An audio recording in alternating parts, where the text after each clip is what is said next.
पिछले लेक्चर में हमने देखा था रिप्रोडक्शन इन फ्लावरिंग प्लांट, फिर असेक्सुअल पार्ट में आता है। तो असेक्सुअल का जो सेकेंड पार्ट है बेसिकली हम देखेंगे रिप्रोडक्शन इन ह्यूमन बींग्स।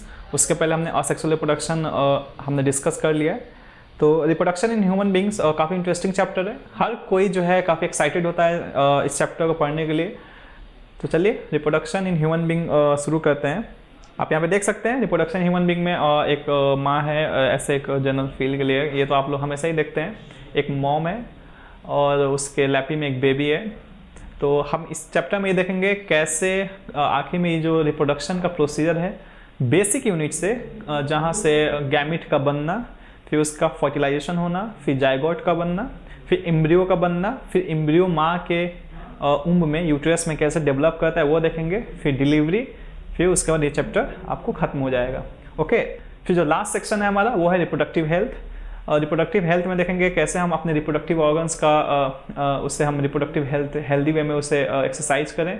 फिर रिप्रोडक्टिव हेल्थ कहते किसे हैं, कौन कौन सी डिजीज़ ट्रांसमिट होती है रिप्रोडक्टिव हेल्थ सेक्सुअल रिप्रोडक्शन करते वक्त ह्यूमंस में, या आप यूँ कह दें सेक्स करते वक्त या कोइटस फिजिकल रिलेशनशिप बनाने के वक्त। ठीक है, so in human sexual mode of reproduction occurs, ये बहुत ही कॉमन बात है, ह्यूमंस के अंदर सेक्सुअल रिप्रोडक्शन होता है। सेक्सुअल रिप्रोडक्शन क्यों होता है, क्योंकि हमने पढ़ा है सेक्सुअल रिप्रोडक्शन की डेफिनेशन कि सेक्सुअल रिप्रोडक्शन वो रिप्रोडक्शन है जिसमें दो अलग अलग पेरेंट्स की ज़रूरत पड़ती है, दो अलग अलग सेक्सेज वो अपने गैमिट्स बनाती हैं, जिससे आगे चल करके रिप्रोडक्शन प्रोसीड होता है। ठीक है, in human the sexual mode of reproduction occurs. ठीक है, ये आपको तो पता ही है, सेक्सुअल मोड ऑफ रिप्रोडक्शन होता है ह्यूमंस के अंदर।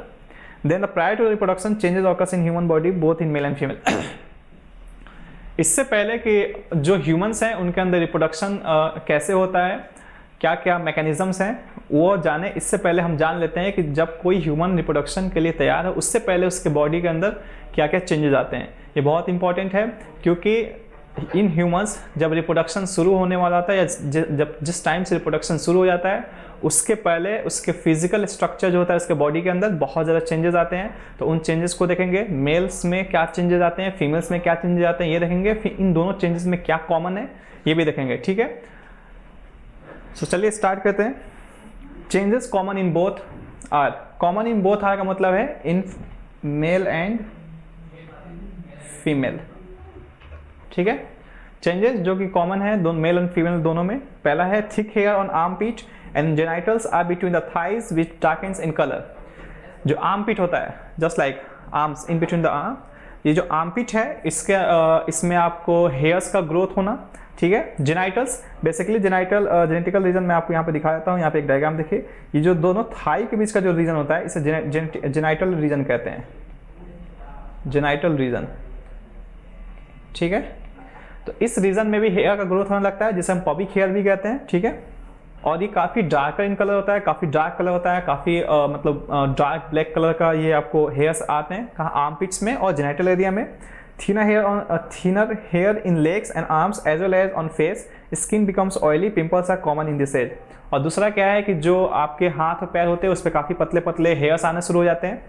और फिर उसके बाद जो स्किन है, आप देखिएगा आप इस स्टेज में टेंथ क्लास में अभी आप हैं, आप इस सारी चीज़ों को इनकाउंटर करते होंगे, आपको ये इन जनरल आपको नॉर्मल लाइफ में देखने के लिए मिलता होगा। जो आपकी स्किन है, खासकर फेशियल स्किन जो है, काफ़ी उस पर पिंपल्स आते हैं, काफ़ी ज़्यादा उस पर फोड़े जिसे आप कहते हैं, छोटे छोटे पिंपल्स या रेड डार्क कलर के पिंपल्स आते हैं। बेसिकली ये पिंपल्स क्यों आते हैं ये आपको हायर क्लासेस में बताया जाएगा, पर इतना जान लीजिए इस एज में होता क्या है कि बॉडी के अंदर काफ़ी हार्मोन चेंज होते हैं, इन्हीं हार्मोन चेंज की वजह से चेहरे पे आपको पिंपल्स दिखते हैं। ओके, सो ये जो चेंजेस हैं, हेयर्स का आना आर्मपिट्स में या जेनाइटल एरिया में, या पिंपल्स का आना, या लेग्स और आर्म्स पे काफ़ी पतले पतले हेयर्स का आना, ये इन बहुत कॉमन है आपको मेल्स में भी और फीमेल्स में भी।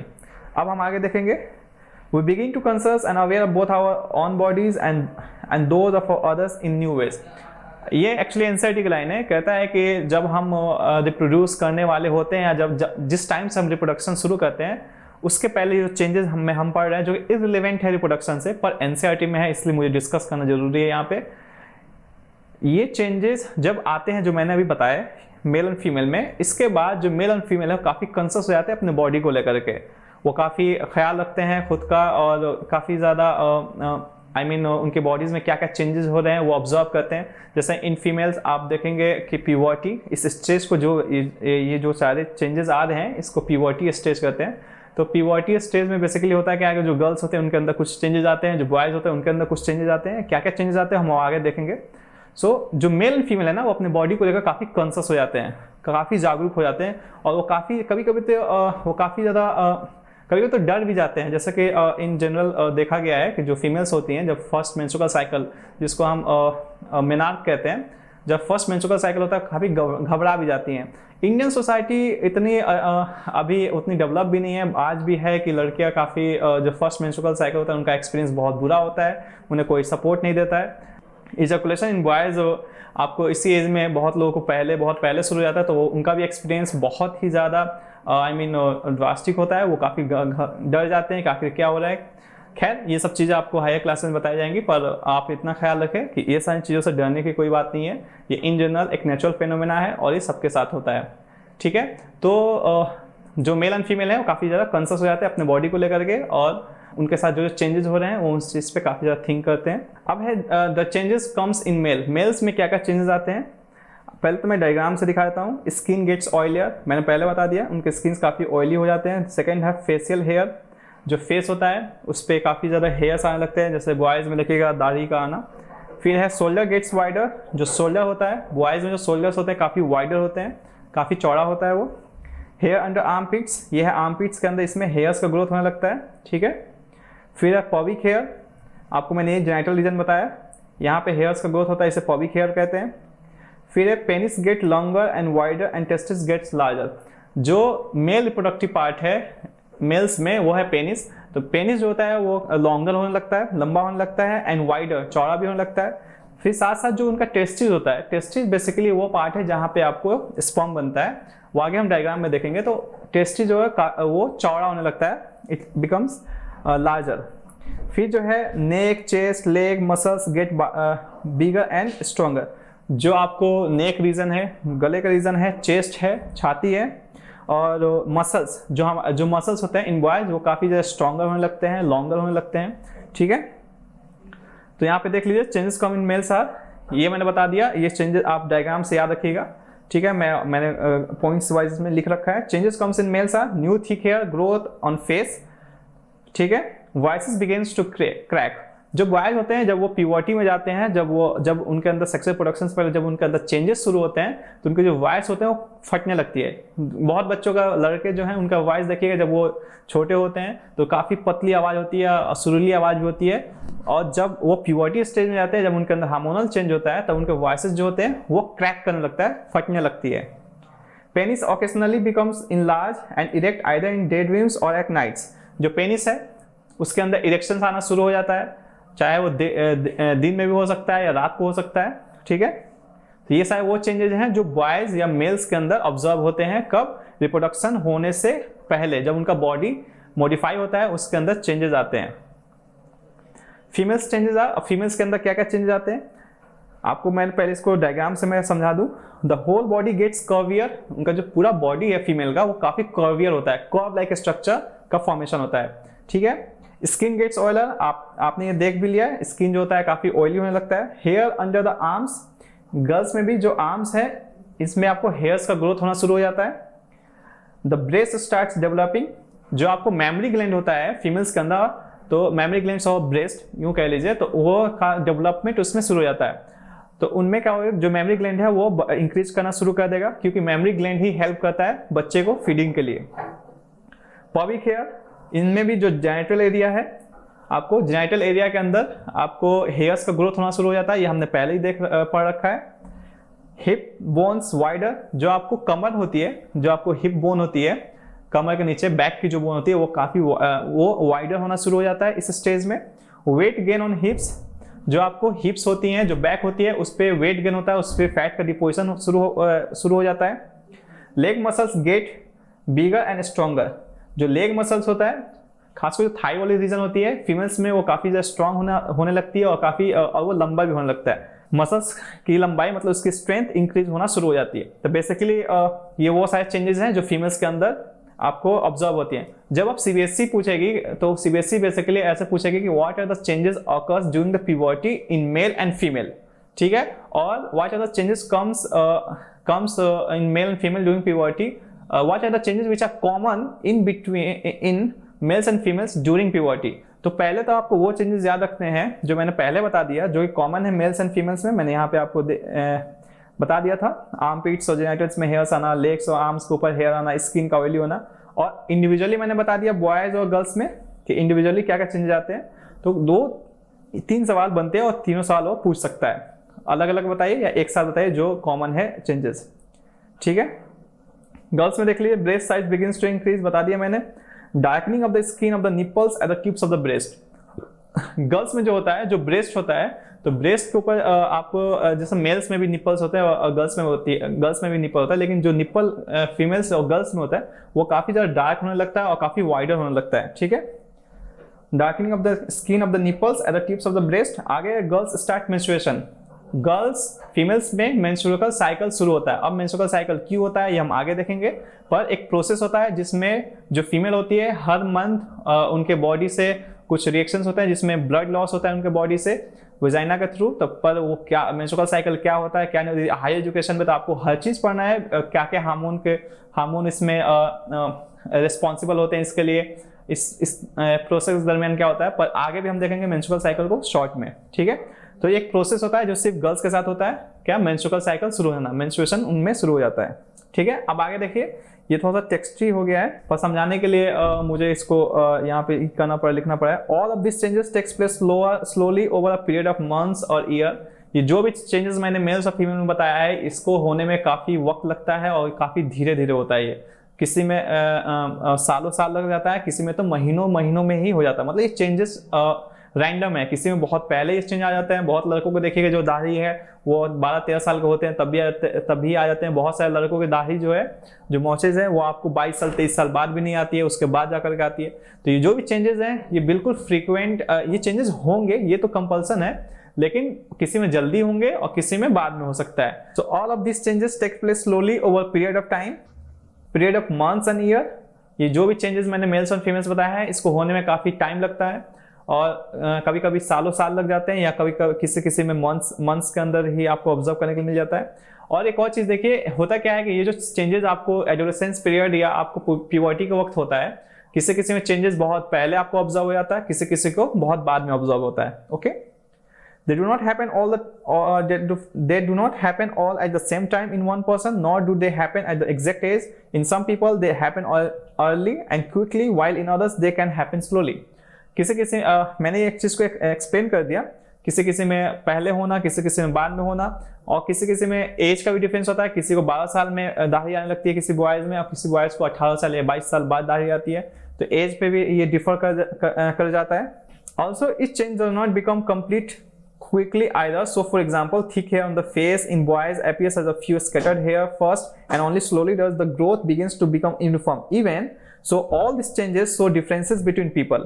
Just as we have differently shaped noses or fingers, so also we have different pattern of hair growth or size and shape of breast or penis. All these changes are aspects of sexual maturation of the body. जो changes हैं, जो आपको sexual maturation जिसे कह सकते हैं, जिसमें sexual reproduction जब किसी ह्यूमंस में शुरू होता है, तो उसके पहले जो चेंजेस आते हैं, वो चेंजेस के बारे में मैंने बता दिया। मेल्स और फीमेल्स के अंदर कैसे होता है, मैंने ये सारी चीज़ें समझा दी आपको।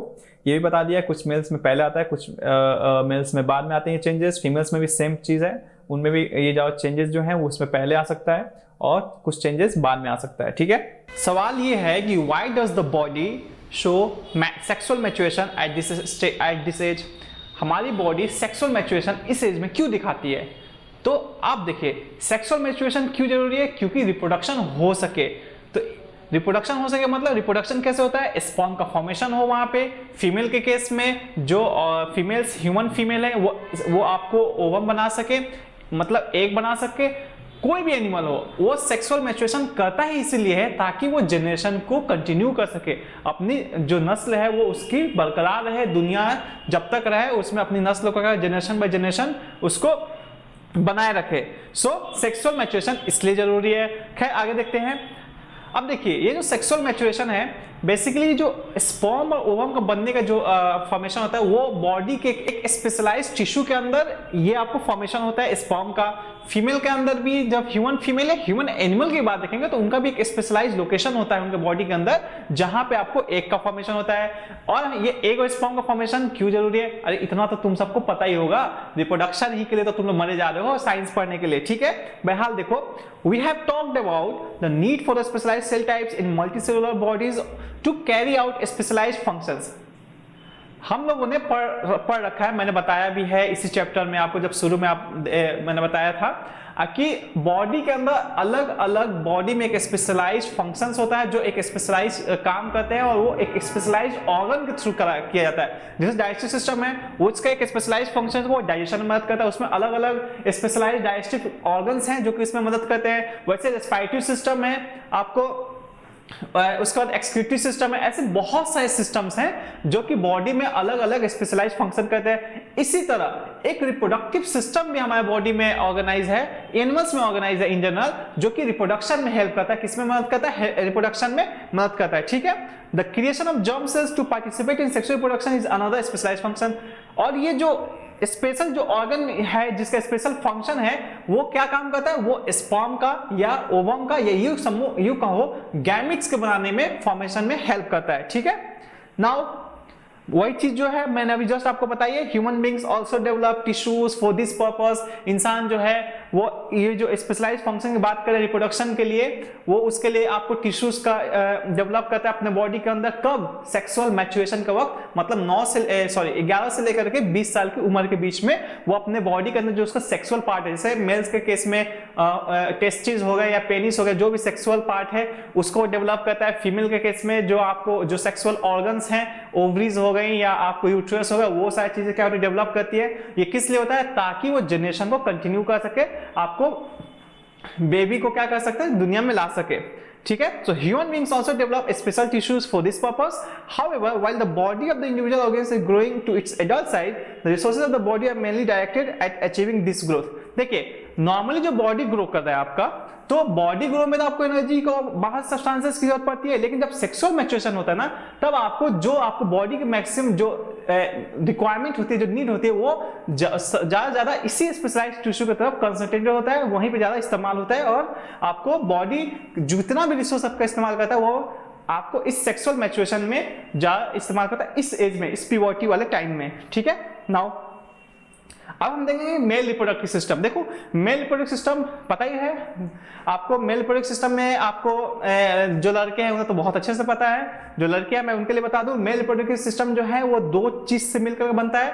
पहला मेल रिप्रोडक्टिव सिस्टम है, पहला पार्ट है वो है जहां पे गैमेट्स बनते हैं, जहां स्पर्म बनता है ह्यूमन के केस में, और एनिमल्स में जो स्पर्म बनाता है। एक तो वो पार्ट हो गया, और दूसरा पार्ट क्या है बच्चों? जो इस स्पर्म को फीमेल तक पहुंचाता है, ठीक है। तो मेल रिप्रोडक्टिव सिस्टम दो चीज से मिलकर बना हुआ है। एक है जो गैमेट खुद बनाता है, वो वाला पार्ट, वो ऑर्गन, और जो उस गैमेट को ट्रांसपोर्ट करता है फीमेल तक, और दूसरा वो पार्ट है, ठीक है।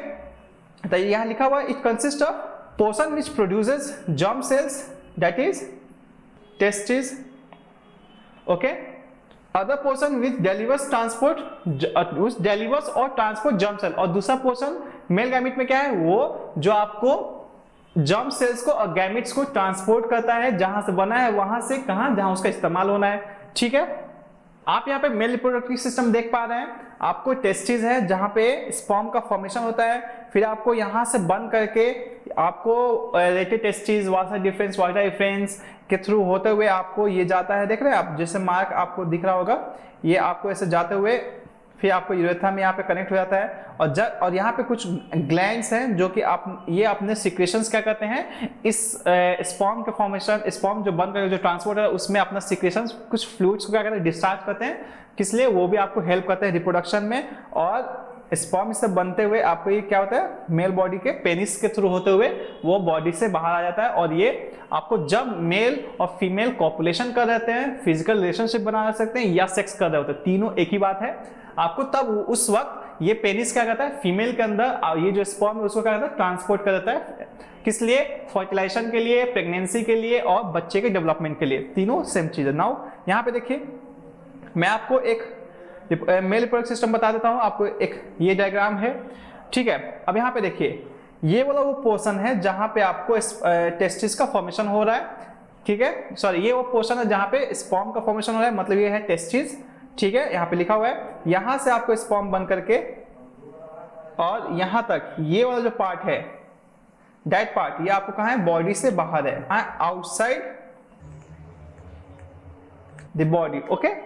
सो यहां से देखिए यहां से स्पर्म बनते हुए आपको यहां पे आता है, फिर यहां पे आकर के यूरेथ्रा के अंदर ये क्या होता है, ओपन हो जाता है। याद रखिए मेल्स के अंदर स्पर्म का पास होना मेल के बॉडी से और यूरिन का पास होना दोनों के लिए सेम रास्ता होता है, प्लीज इस चीज को याद रखिएगा। लेकिन फीमेल्स के अंदर उनके मतलब आपको स्पर्म, उनका जो एग है, जो एक फॉर्मेशन होता है, या जो आपको यूरिन पास होता है और जो रेक्टल पास होता है, मतलब जो फीकल मटेरियल पास होता है फीमेल्स के अंदर, उनके अंदर तीन अलग अलग डिफरेंट रास्ते होते हैं, लेकिन मेल्स के अंदर सिर्फ 2 ही रास्ते होते हैं। और एक तो फीकल के लिए अलग रास्ता होता है जो रेक्टम आप कहते हैं, और दूसरा है यूरिन के लिए और स्पर्म पास होने के लिए सिर्फ एक ही रास्ता होता है। बेसिकली क्या होता है, जो स्पर्म बन करके आता है वो आपको इस पोजिशन में, आप देखो इस पोजीशन में आकर के दोनों का मर्ज हो जाता है और सिंगल यूरेथ्रा होते हुए आपको पेनिस के थ्रू बॉडी से बाहर निकल जाता है, ठीक है।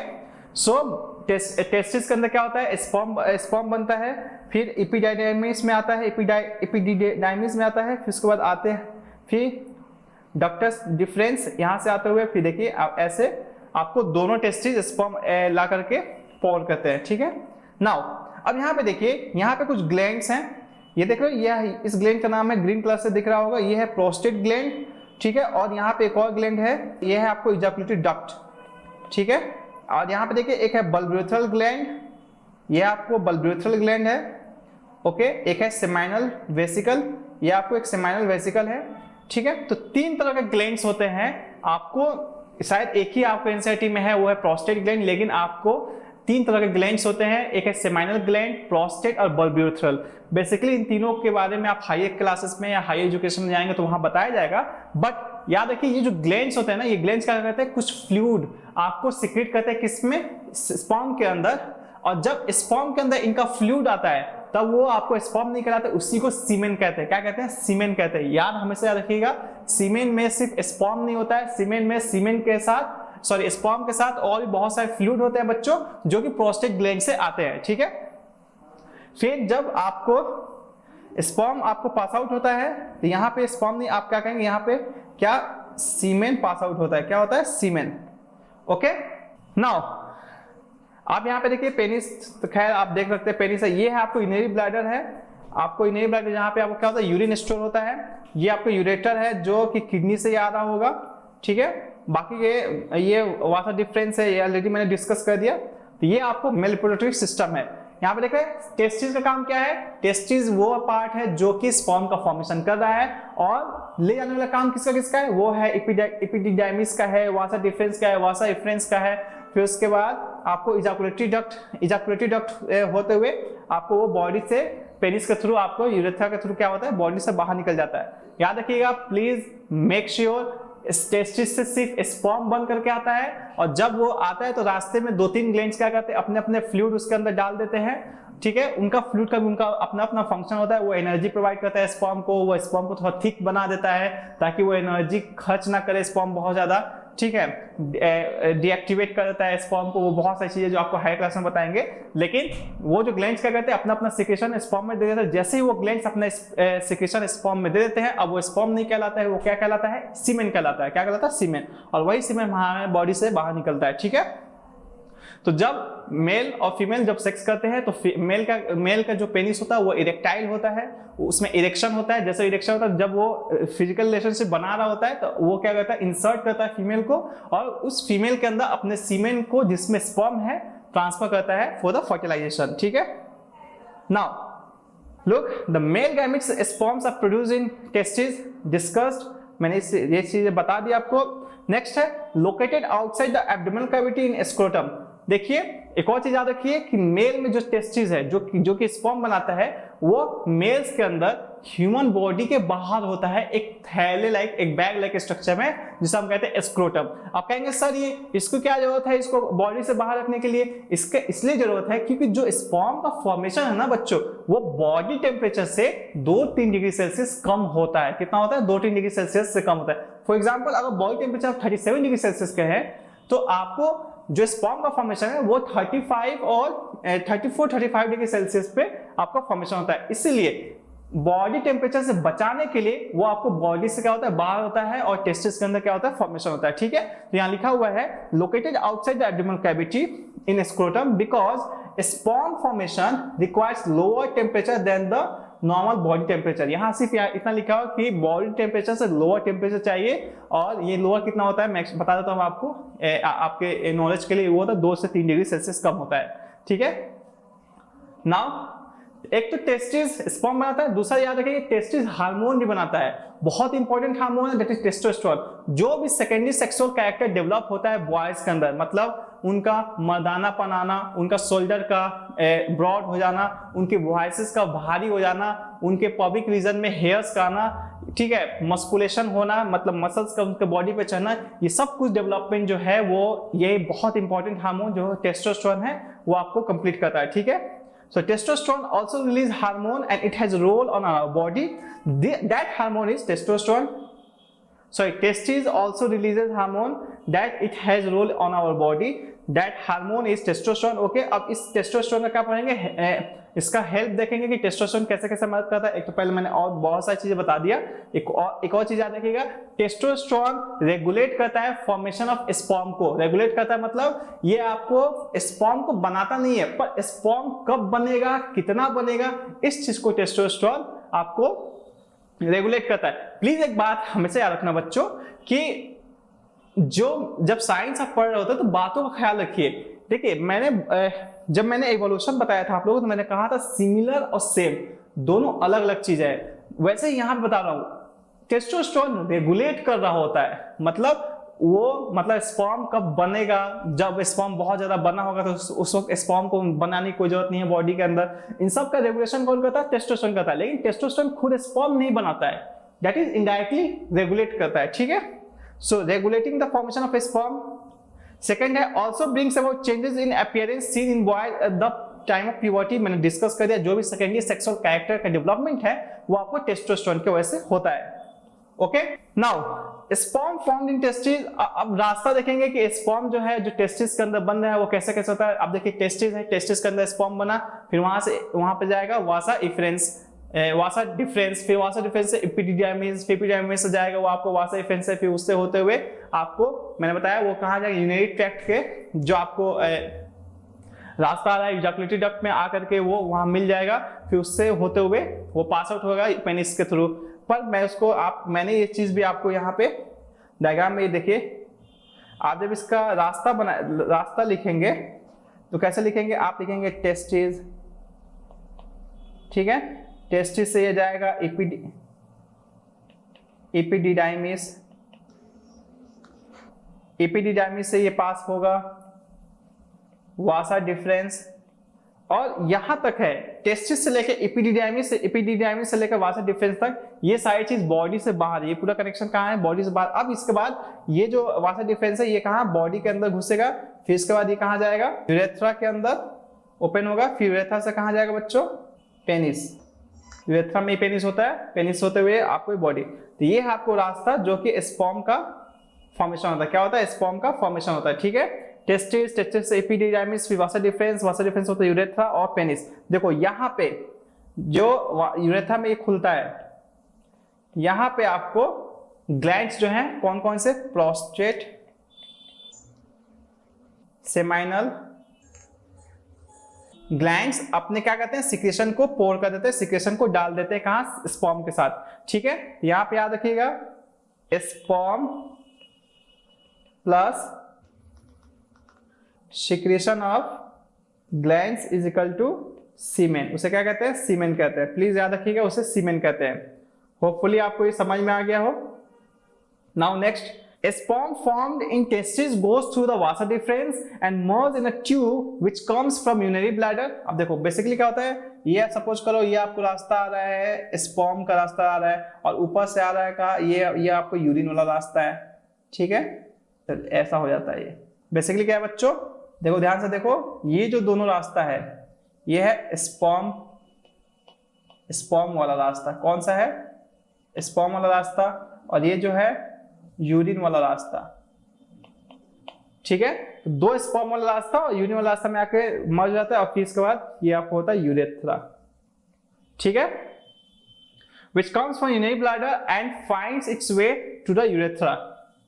और ये कहां से आ रहा है बच्चों, ये वाला जो रास्ता है ये आ रहा है यूरिनरी ब्लैडर से। Note, urethra is the common passage for urine and sperm. Please इस बात को हमेशा याद रखिएगा, ठीक है। यूरेथ्रा जो होता है वो कॉमन पैसेज है बोथ यूरिन एंड स्पर्म के लिए। सीबीएसई में 1 नंबर के तौर पे ये पूछा जाएगा। ये पूछते हैं वो लोग कि मेल्स के अंदर जो आपको स्पर्म और यूरिन जो होता है वो एक ही रास्ते से आता है, उस रास्ते को क्या नाम है, तो उस रास्ते का नाम है यूरेथ्रा। उसे क्या कहते हैं बच्चों, यूरेथ्रा कहते हैं। Now along the path of vasa deferens some glands like prostate and seminal vesicles add their secretion as fluid।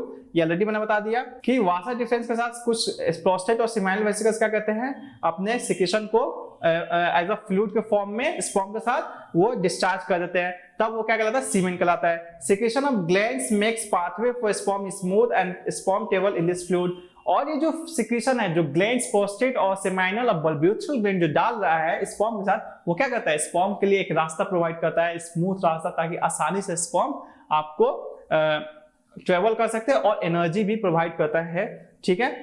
Now sperm, अब हम देखेंगे स्पर्म किसे कहते हैं। ये तो भाई ये तो तुम सबको पता ही होगा। देखो स्पर्म क्या होता है, स्पर्म होता है जो हम लोग बनाते हैं, जो लड़के बनाते हैं उसे स्पर्म कहते हैं, और यही स्पर्म है जिससे मैं खुद पूरा बॉडी बनाऊं, ठीक है। तो टाइनी बॉडीज, ये बहुत ही टाइनी बॉडीज होते हैं, बहुत ही छोटा होता है, माइक्रोस्कोपिक होते हैं, आप अपने आंखों से नहीं देख सकते स्पर्म को। दूसरा है consist of mainly genital material. ये बेसिकली किस चीज से बना होता है, जेनेटिक मटेरियल, मतलब स्पर्म में देखना ज्यादातर 70% पार्ट जो स्पर्म का होता है वो सिर्फ डीएनए या क्रोमोसोम का होता है, ठीक है। ये वाला पार्ट देख रहे हैं, ये वाला हेड वाला पार्ट जो होता है मेन पार्ट होता है, जो कि डीएनए होता है और क्रोमोसोम होता है, मतलब एक ही चीज कह लो, डीएनए होता है, सिर्फ जेनेटिक मटेरियल होता है, ठीक है। Long tail that helps in travelling. ये आपको ये जो लॉन्ग टेल दिख रहा है ये आपको स्पर्म को ट्रेवल करने में, मूव करने में मदद करता है, ठीक है। कहां, फीमेल्स के अंदर, ओके। नाउ ये आपको हो गया मेल रिप्रोडक्टिव सिस्टम। अब हम देखेंगे female reproductive system. Female reproductive system क्या है, जैसे मेल में है कि स्पर्म बनता था, उसे ले आने वाला कुछ अदर पार्ट्स थे, दोनों मिला करके मेल रिप्रोडक्टिव सिस्टम बनाते थे। वैसे फीमेल रिप्रोडक्टिव सिस्टम में भी गैमिट, मतलब आपको एक कहीं बनता होगा, उसे ट्रांसपोर्ट करते होंगे, तो दोनों मिला करके पूरे फीमेल रिप्रोडक्टिव सिस्टम का फंक्शन होता है। द फीमेल जर्म सेल्स और eggs are made in ovaries. तो फीमेल रिप्रोडक्टिव सिस्टम में जो फीमेल का जो एग है वो कहां बनता है, वो स्पेशलाइज्ड टिश्यू कौन सा है, वो है ओवरी। क्या बनता है, ओवरी के अंदर बनता है। प्लीज याद रखिएगा एक चीज, मैं फिर से यहां बता दूं, मेल्स जब कॉपुलेशन करते हैं, जब सेक्स करते हैं, जब फिजिकल रिलेशनशिप बनाते हैं किसी फीमेल से, तो उनके ओवरी में आप कभी भी आपको, मतलब फिजिकल रिलेशन में वो जो पार्ट होता है जिससे मेल कांटेक्ट में आते हैं फीमेल के, वो होता है वेजाइना। क्या होता है, वेजाइना। प्लीज इस पे बहुत ज्यादा मिथ या बहुत लोग गलत इंटरप्रेट करके कहीं बोल देते हैं, बड़ा बहुत बेइज्जती तो होती है, इसको इतना भी नहीं पता है। याद रखिएगा, मेल्स जो कांटेक्ट में आते हैं, फीमेल्स के जो फिजिकल रिलेशनशिप बनाते हैं, आपको वो बेसिकली फीमेल के वेजाइनल वाले पार्ट में इंसर्ट करते हैं खुद के पेनिस को, ठीक है। सो फीमेल जर्म सेल्स और eggs are made in ovaries. Ovary जो होता है उसमें एक का फॉर्मेशन होता है, जैसे टेस्टिस के अंदर एक का फॉर्मेशन होता है, ठीक है। Ovaries also produce some hormone. जैसे हमने देखा था टेस्टिस जो है वो कुछ हार्मोन्स बनाता है, टेस्टोस्टेरोन, वैसे ओवरी भी कुछ हार्मोन्स को बनाता है। When a girl born their ovaries have already immature eggs. याद रखिए, मेल्स के अंदर क्या है, जो स्पर्म का फॉर्मेशन है वो एक एज के बाद शुरू होता है और पूरी जिंदगी वो स्पर्म बना सकता है, मतलब टिल द लास्ट ब्रेथ, ठीक है, मेल। लेकिन जो फीमेल्स होती है ना, फीमेल्स आपको एक लिमिटेड टाइम तक ही आपको एग्स बना सकती है। बेसिकली क्या है ना, फीमेल्स के अंदर एग का फॉर्मेशन जिंदगी में आने के बाद नहीं होता है, जब वो माँ के पेट के अंदर होती है ना, तभी उनके अंदर कितना वो एक खर्च करेंगी आने वाले, जब वो पैदा होंगी वो पहले से ही बन करके उनके बॉडी में स्टोर हो जाता है, ठीक है। तो फीमेल्स में जो एग का फॉर्मेशन है वो तभी शुरू हो जाता है जब वो अपने माँ के पेट के अंदर होती हैं। फिर जब वो आपको, जैसे माँ के पेट से आपको वो बर्थ लेती है, पैदा होती हैं, उनके बाद उनके बॉडी में एक भी एक सेल, नए एक सेल का फॉर्मेशन नहीं होता है। लेकिन जो एक सेल बनते हैं फीमेल्स के बॉडी के अंदर पैदा से पहले, वो सारे इमेच्योर होते हैं, मैच्योर नहीं होते। जैसे ही वो इस एज, जब प्यूबर्टी स्टेज में आती हैं, जब सेक्सुअल मैच्योरेशन होता है, अब क्या होता है कि जो इमेच्योर एग है वो एग्स मैच्योर हो करके एक एक करके हर महीने एक रिलीज होता है। मैच्योर का क्या होता है, रिलीज होता है, और वही अगर स्पर्म्स आप पहुंच गए वहां पे तो फिर फर्टिलाइजेशन हो जाएगा, फिर 9 महीने। ठीक है, hope you understand. Now next, when girls born their ovaries have already immature eggs after reaching the puberty eggs start maturing in each month and one egg release। मैंने बता दिया, egg is carried from ovary to womb through oviduct of fallopian tube। देखो structure देख लो, यहाँ पे है वो part जहां पे एग बनता है, और एग को यहां से यहाँ यूट्रस में लाने वाला काम कौन करता है, ओविडक्ट ऑफ फैलोपियन ट्यूब। ठीक है, जहां हमने देखा था कि टेस्टिस के अंदर स्पर्म का फॉर्मेशन बनता था, और टेस्टिस के अंदर स्पर्म का जो ट्रेवल था स्पर्म और बॉडी इससे बाहर, वो आपको कोई दूसरे पार्ट्स करते थे, जैसे आपको वासा डिफरेंस एपिडर्मिस। वैसे फीमेल्स के अंदर ओवरी के अंदर एग का फॉर्मेशन होता है। ठीक है, और वो आपको यूट्रस के अंदर ओविडक्ट ऑफ फैलोपियन ट्यूब के थ्रू जाता है। याद रखिएगा, ये बहुत इंपॉर्टेंट वर्ड है, वहां पे देंगे सीबीएसई वाले क्या पूछेंगे कि 1 नंबर में क्या पूछेंगे बच्चों कि बताओ फैलोपियन ट्यूब का दूसरा नाम क्या, ओविडक्ट। क्या है, ओविडक्ट है। ठीक है, इस चीज को याद रखना। अब देखो जो फीमेल्स है, देखो ये है वेजाइना, यहीं पे आपको फीमेल्स क्या करते हैं, अपने मेल पार्ट को क्या करते हैं बच्चों, इंसर्ट करते हैं। Males insert here. ठीक है, और ये जो वेजाइना और सर्विक्स है, ये बर्थ कैनाल बनता है, मतलब बच्चे के पैदा होने की रास्ता बनता है। खैर वो हम आगे देखेंगे। Now sperm and eggs meet only when the sperm pass through the vaginal passage and meet the egg after performing sexual intercourse। जब मेल और फीमेल सेक्सुअल इंटरकोर्स करते हैं, जब वो दोनों मिलते हैं, बहुत करीब आते हैं, इंटीमेट बॉडी कनेक्शन होता है, बहुत करीब होते हैं।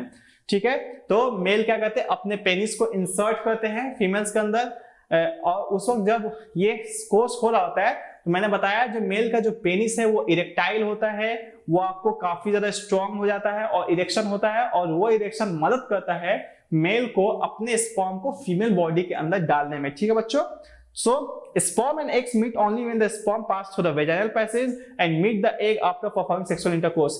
तब मेल क्या करता है, अपने स्पर्म को फीमेल के बॉडी के अंदर उसके वेजाइना में डाल देता है, फिर वेजाइना में जाने के बाद स्पर्म साहब एक्टिवेट होते हैं, फिर वो क्या टेबल करता है। मैंने बताया था स्पर्म के पास क्या होता है, टेल होता है, वही टेल मदद करता है उसमें टेबल करने के लिए, और वो ढूंढ रहा होता है किसको, एग को। जहां एग मिलता है दोनों का मिलन हो जाता है, फिर वहां से बच्चे का आपको जायगोट बनता है, फिर बच्चे का डेवलपमेंट होना शुरू हो जाता है। ठीक है, अब देखो फीमेल हर महीने सिर्फ एक एग बनाती है, सिर्फ एक एग, मैच्योर एग। ठीक है, लेकिन पता है तुम्हें, एक बार मेल उस एक को जीतने के लिए एक बार मेल खुद से तकरीबन 200 से लेकर 300 मिलियन स्पर्म सेल बनाता है। क्योंकि आप जिस एज में ये सारी चीजें आपके बॉडी के साथ हैपन होता होगा, आपको ज्यादा नॉलेज है क्योंकि अपने इंटरनेट का जमाना है। हमारे जमाने में तो बहुत देर से ये सब चीजें पता चलती थी। ठीक है, लेकिन हम जो है एक बार में जो स्पर्म फॉर्मेशन होता है, जो आप इजैकुलेशन कहते हैं, ठीक है, इजैकुलेट करते हैं हम, बॉडी से स्पर्म का फॉर्मेशन करते हैं। एक बार में जब हम बॉडी से स्पर्म निकालते हैं, स्पर्म सही टेक्निकल टर्म में कहिए सीमेन निकालते हैं, उसमें 200 से लेकर 300 मिलियन स्पर्म होते हैं। और तुम्हें पता है सिर्फ उसमें से एक ही स्पर्म होता है सेक्स के दरमियान जो जा करके एक से मिलता है और बच्चे का फॉर्मेशन होता है, बाकी के सारे स्पर्म बर्बाद हो जाते हैं। सोच लड़कों को कितना लॉस है।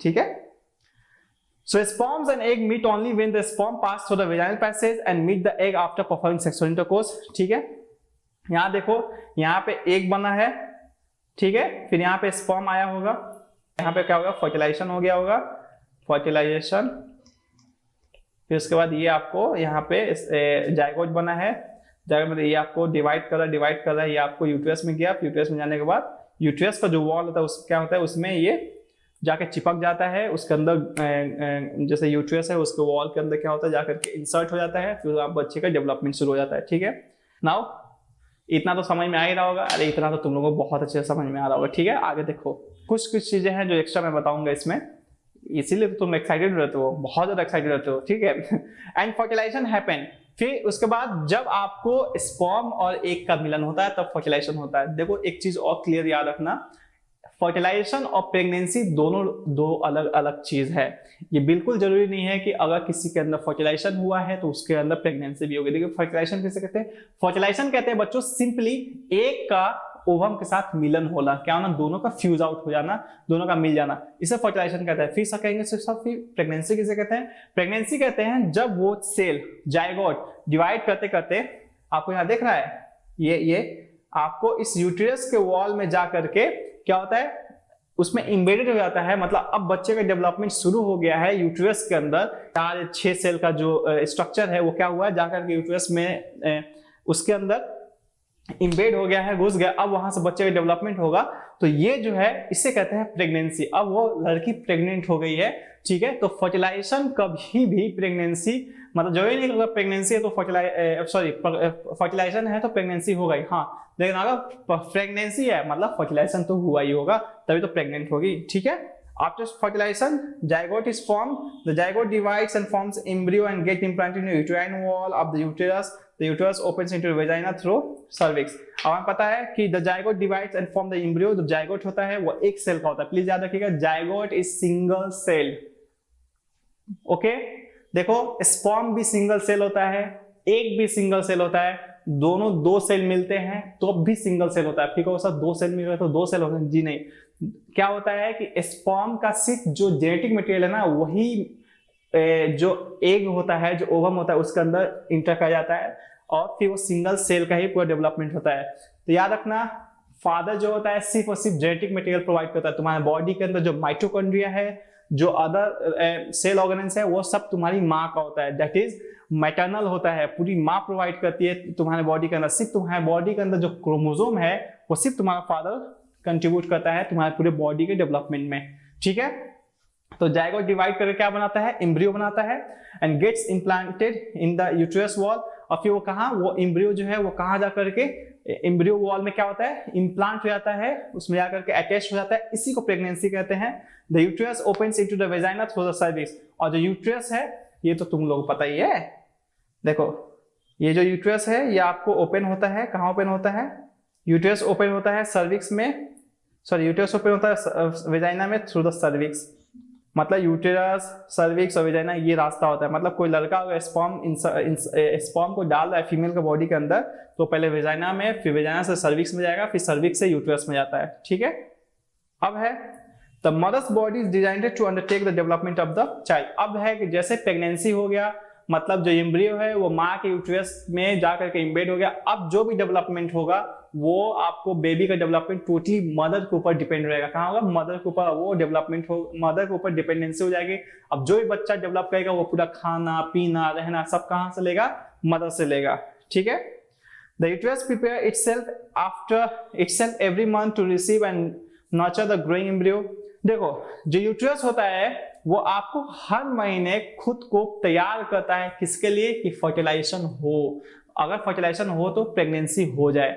अगर सपोज करो, ये तो तय है कि लड़की हर महीने में एक को क्या करती है, मैच्योर करती है, और वो उस एक का क्या होता है, रिलीज होता है। अगर वो एक का फर्टिलाइजेशन नहीं हुआ, मतलब जो लड़कियां शादी नहीं की हैं, तो अब वो फिजिकल रिलेशनशिप नहीं बनाएंगी। अगर सपोज के शादी छोड़ो, इन जनरल अगर फिजिकल रिलेशनशिप नहीं बनाती है, स्पर्म उन तक पहुंचता ही नहीं है, तो जो एग है वो ज्यादा 1 दिन या 2 दिन ही जिंदा रहता है। उसके बाद वो एग क्या हो जाएगा, मर जाएगा, खत्म, डिस्ट्रॉय हो जाएगा।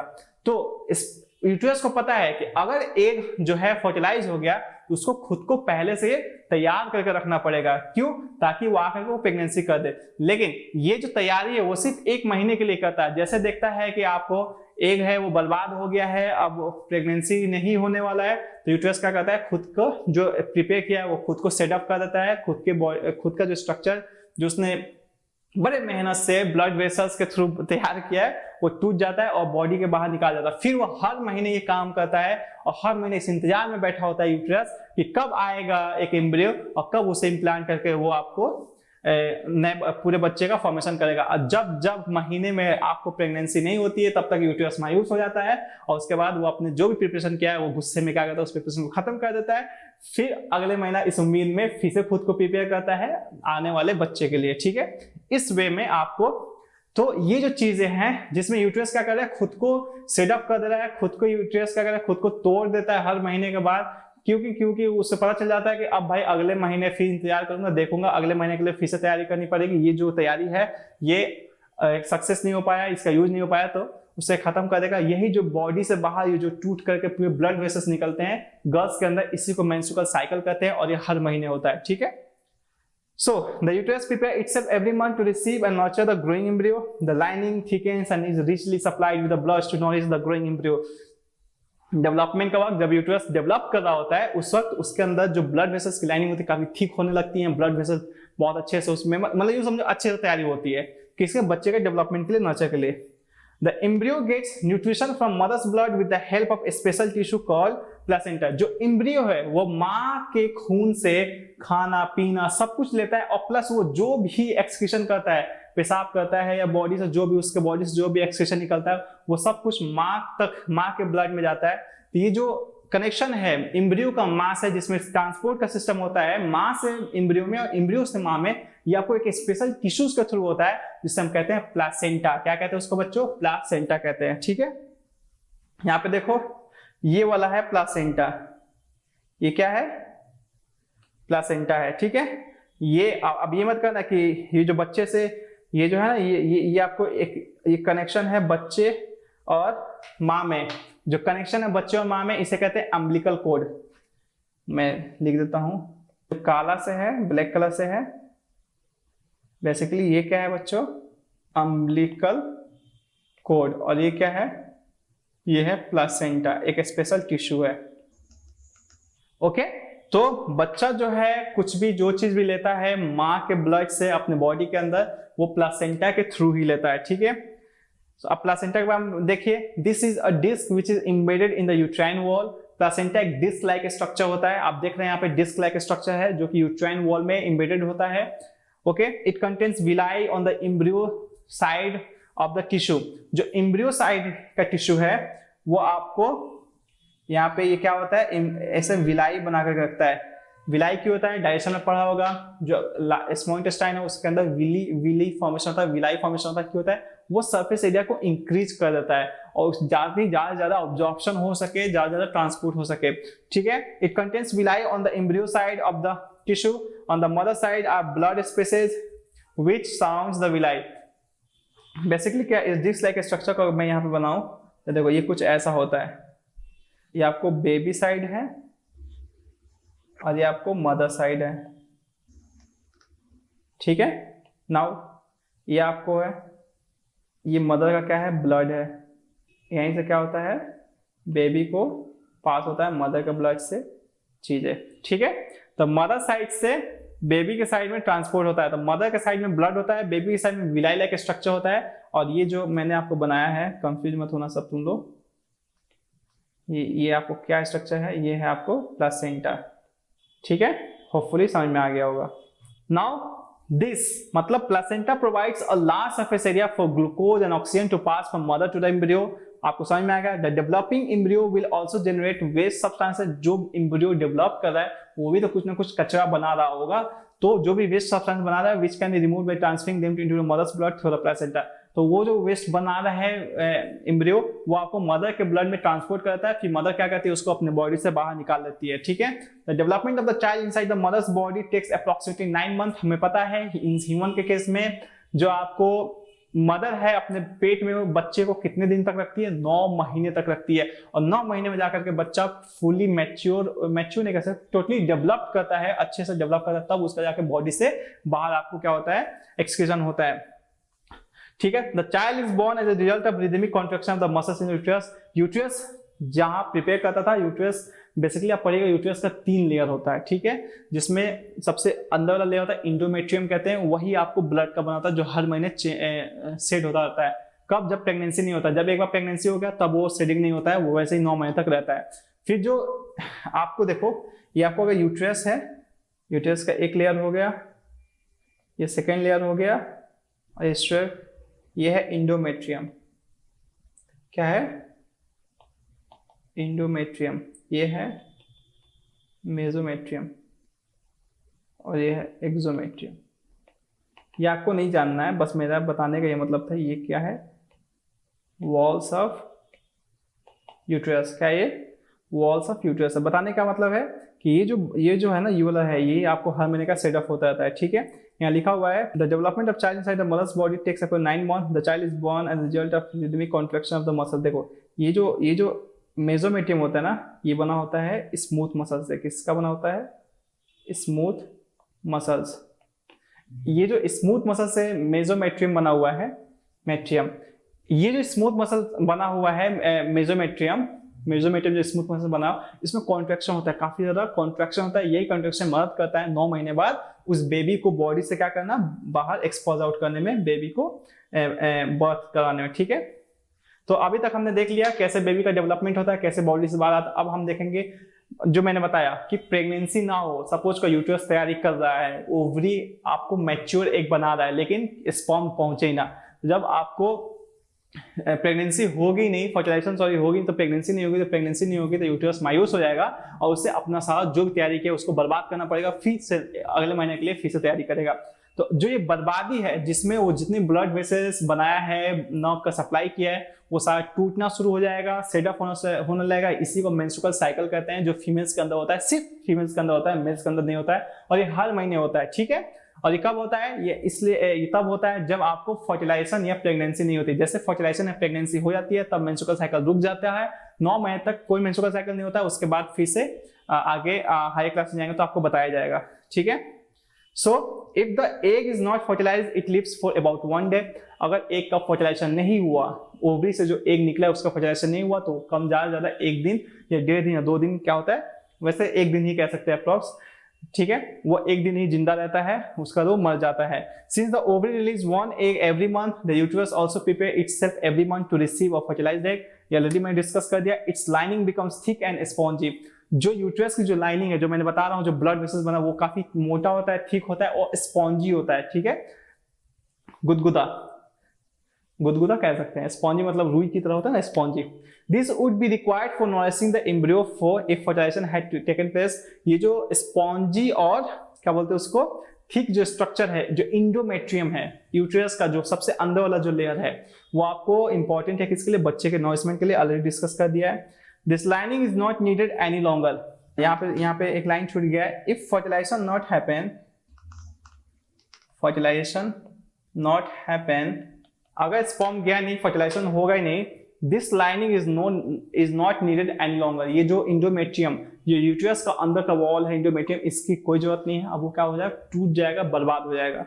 ठीक है, so the lining slowly breaks down and comes out through the vagina as a blood and mucus. इसीलिए जो लाइनिंग है ब्लड वेसल्स का, वो टूट जाएगा और एज अ ब्लड के फॉर्म में और म्यूकस के फॉर्म में, म्यूकस मतलब चिपचिपा, ठीक है, और ब्लड, वो इसके फॉर्म में बॉडी से, फीमेल्स के अंदर बॉडी से बाहर आने लगेगा, किसके? सर्विक्स और वेजाइना से होते हुए। ठीक है, आप यहाँ पे डायग्राम देख लो, ये दिख रहा है, ये आपको जो लाइनिंग बनी हुई थी, ये क्या होता है? हमें टूटने लगता है और टूट के बॉडी से क्या होता है? देखो बाहर आने लगता है। ठीक है, इसी को कहते हैं मेंस्ट्रुअल साइकिल कहते हैं। ठीक है, इसमें अब देखो ब्लड वेसल्स, याद रखना, जब भी टूटता है तो उसमें पेन होता है, इसलिए लड़कियों को मेंस्ट्रुअल साइकिल में बहुत ज्यादा पेन होता है। कुछ को बहुत ज्यादा होता है, कुछ को कम होता है, वो डिफर करता है, चेंज होता है person to person.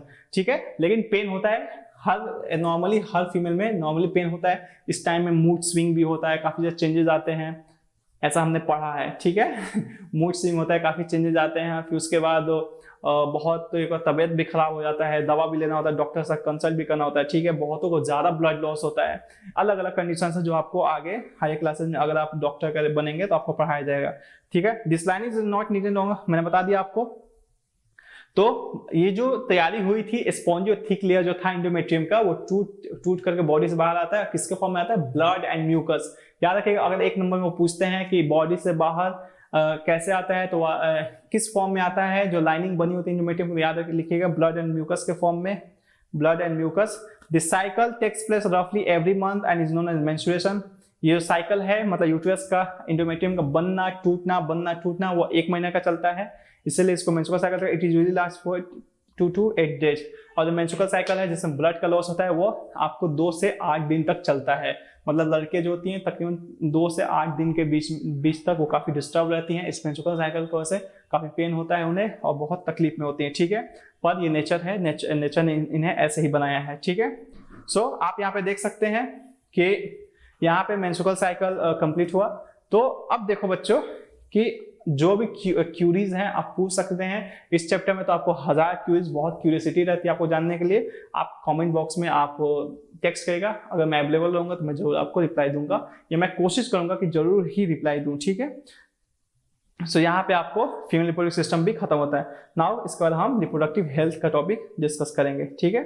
Reproductive health basically देखिए हेल्थ अवेयरनेस डे आपको सेलिब्रेट किया जाता है 12 फरवरी को है ये, ठीक है। और ये आपको एक्स्ट्रा है, एनसीईआरटी का कंटेंट नहीं है, जस्ट मैंने डायग्राम में लिखा हुआ है तो मैंने बता दिया। रिप्रोडक्टिव हेल्थ किसे कहते हैं? It refers to the condition of male and female reproductive system during all life stages. Male और फीमेल रिप्रोडक्टिव सिस्टम का ख्याल रखना रिप्रोडक्टिव फेज के टाइम या रिप्रोडक्शन के दरमियान, उसे हम रिप्रोडक्टिव हेल्थ कहते हैं। यहाँ जो टर्म है सिस्टम, या सिस्टम का मतलब है systems are made of organs and hormone producing glands including pituitary gland of brain.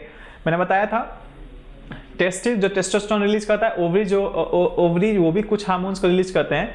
तो आपको ये हार्मोन रिलीजिंग ऑर्गन्स प्लस जो पिट्यूटरी ग्लैंड है, ये सारे सिस्टम, ये सारे ग्लैंड्स और ऑर्गन्स ही आपको सिस्टम बनाते हैं। तो यहाँ जो रिप्रोडक्टिव सिस्टम है ना, इसमें हार्मोन्स भी आएंगे, ग्लैंड्स भी आएंगे, और वो भी हार्मोन्स आएंगे जो आपको पिट्यूटरी ग्लैंड से निकलता है। तो बेसिकली रिप्रोडक्टिव हेल्थ किसे कहते हैं? रिप्रोडक्शन के दरमियान जब से मेल और फीमेल रिप्रोडक्शन करना शुरू करते हैं उस वक्त से लेकर के आखिरी वक्त तक, जब तक वो रिप्रोडक्शन करने लायक होते हैं, उन दरमियान अपने रिप्रोडक्टिव ऑर्गन्स का कैसे उनका कंडीशन कैसा होना चाहिए, वो उन्हें कैसे रखना चाहिए, इसी चीज को हम रिप्रोडक्टिव हेल्थ में पढ़ते हैं, ठीक है। Sexual act is a very intimate connection of bodies. देखिए सेक्सुअल एक्ट मैंने यहाँ पे डायग्राम बना करके दे रहे हैं, मेल एंड फीमेल काफी क्लोज हैं। तो फिजिकल रिलेशनशिप जब मेल एंड फीमेल बनाते हैं ना, तो उनमें क्या होता है कि सेक्सुअल जो बॉडी होता है काफी कनेक्ट होता है। आप सोचिए मेल आपको फीमेल में पेनिस इंसर्ट करता है, फिर उसके बाद फिजिकल रिलेशनशिप बनता है, तो ये काफी क्लोज कनेक्शन है। जब क्लोज कनेक्शन है तो हमने पहले चैप्टर में पिछले क्लास में हमने पढ़ रखा है कि कुछ डिजीज होती हैं जो सेक्सुअल रिलेशनशिप के वक्त, मतलब सेक्स करने के वक्त ट्रांसमिट होती है।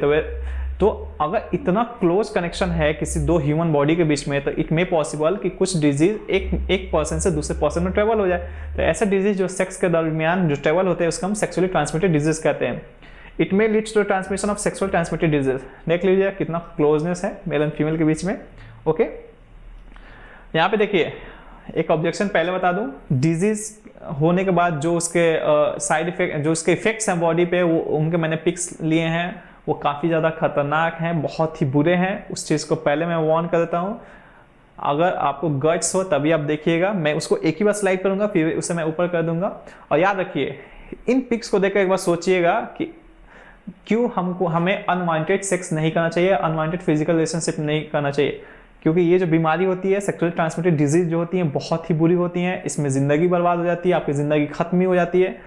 हम अभी देखेंगे कौन कौन से स्टडीज़ होती हैं और किस किस माइक्रोऑर्गेनिज्म से होता है। बैक्टीरियल डिजीज है, प्रोटोजोअन है, वायरल डिजीज हैं जो कि स्टडी में आती हैं, ठीक है। सेक्सुअली ट्रांसमिटेड डिजीज को हम क्या कहते हैं? वल्नरेबल डिजीज भी कहते हैं, ठीक है। तो पहला सेक्सुअली ट्रांसमिटेड डिजीज में देख लिया, बैक्टीरिया की वजह से होता है। आपको एनसीईआरटी का डाटा है गोनोरिया और सिफिलिस। गोनोरिया जो है वो आपको बेसिकली नेसेरिया गोनोरिया एक बैक्टीरिया का नाम है जिसकी वजह से ये होता है। इसका साइड इफेक्ट देखिए क्या होता है, जो आपका स्किन होता है उस पर कुछ इतने गंदे तरीकों से उसमें मार्क हो जाता है, ठीक है। ये कब होता है? जब आप किसी इन्फेक्टेड फीमेल या इन्फेक्टेड मेल से रिलेशनशिप बनाते हैं, ठीक है।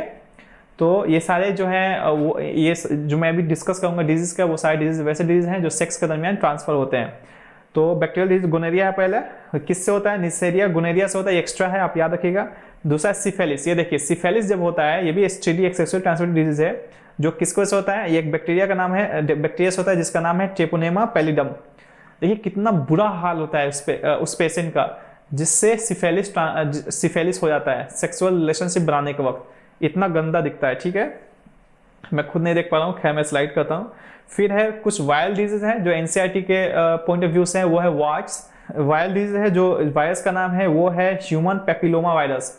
ह्यूमन पेपिलोमा वायरस एक वायरस का नाम है जिसको वैसे बीमारी होती है वार्ड्स। उसमें क्या होता है? देखिए जो फिंगर्स होते हैं कुछ इतने अजीब तरीके से हो जाते हैं, जो फिंगर का स्ट्रक्चर होता है वो डिस्ट्रक्चर्ड हो जाता है और काफ़ी ज़्यादा आप देख सकते हैं।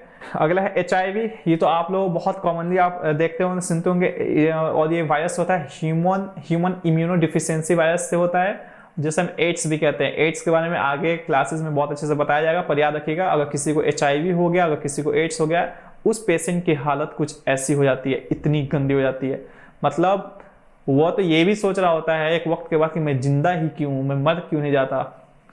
ये बीमारी उसे हर पल मारती है। इसीलिए इन पिक्चर्स को लगाने का मेरा मोटो ये है कि कभी भी आप फिजिकल रिलेशनशिप रैंडमली किसी से ना बनाएं। आप मल्टीपल पार्टनर के साथ फिजिकल रिलेशनशिप ना करें। आप कोशिश कर इस चीज को अवॉइड करने के लिए। और अगर आप फिजिकल रिलेशनशिप बनाते हैं तो आप प्रोटेक्शन का इस्तेमाल करें, जस्ट लाइक फॉर मेल हो या फीमेल, वो कंडोम का इस्तेमाल कर सकती हैं। या अगर आपने फिजिकल रिलेशनशिप बनाया है तो आप डॉक्टर से कंसल्ट भी करिए कि ऐसे ऐसे कुछ इश्यूज हुए हैं, तो इस चीज का ख्याल रखिएगा, ठीक है। अब कैसे STD को प्रिवेंट कर सकते हैं, मैंने STD में बताया कि बैक्टीरिया से जो STD होता है, वायरस होता है, इसे हम प्रिवेंट कैसे कर सकते हैं। The people should be educated about various STD। पहले तो आप पीपल को एजुकेट करिए, जैसे मैं आपको बता रहा हूँ कि भाई बेवजह फालतू के कहीं भी मुंह मत मारना मतलब है कहीं भी फिजिकल रिलेशनशिप बनाने के लिए पागल मत रहना, वरना अगर ये सब बीमारी अगर ट्रांसफर हो गई ना तो देख लो, ऊपर मैंने डायग्राम्स में दिखा, मैं तो स्लाइड भी करना नहीं चाहता, कितना गंदा हाल होता है। तो इसीलिए अवेयर रहो कि सेक्सुअल ट्रांसफर डिजीज बहुत बुरी चीज होती है, बहुत बुरा होता है। तो इसलिए अवेयरनेस और एजुकेशन आपको मैं देने की कोशिश कर रहा हूँ कि बी कौन हमेशा अवेयर रहना इन सारी चीजों, इन स्टडीज को लेकर के। So people should be educated about various studies. Extra marital relation should be avoided. जो लोग शादी कर लेते हैं, उनकी तो अपनी वाइफ होती है, अब वो स्टार्ट करते हैं एक्स्ट्रा मैरिटल अफेयर करना, मतलब शादी है, उनकी बीवी ऑलरेडी, फिर भी वो दूसरे फीमेल्स के साथ वो रिलेशनशिप बनाते हैं। तो एक्स्ट्रा मैरिटल अफेयर्स को भी अवॉइड करना चाहिए। अगर आपके पास वाइफ है तो आप उन्हीं के साथ रिलेशन बनाइए, आपको पूरा परमिशन है। लेकिन अगर आप यहाँ पे कहने का मतलब मल्टीपल पार्टनर के साथ अगर आप रिलेशनशिप बनाएंगे तो फिर आपको समझ जाइए क्या होगा। ये अगर ऐसी कोई स्टडी हो गई तो फिर राम राम, ऊपर वाला ही फिर देखेगा, ठीक है। No sex without proper precaution. कोई भी अगर सेक्स बनाए, अगर आप कोई फिजिकल रिलेशनशिप बनाते हैं तो हमेशा प्रिकॉशन का इस्तेमाल करिए, जस्ट लाइक यूज कॉन्डम्स। बहुत हद तक कॉन्डम जो है STD को प्रिवेंट करने में मदद करता है, ठीक है। High standard of moral education should be given to the people. Moral education दीजिए लोगों को कि क्यों नहीं करना चाहिए, और लोगों को बताइए STD के बारे में। STD is prevented by covering the reproductive organs during the sex like penis and vagina should be covered with a condom।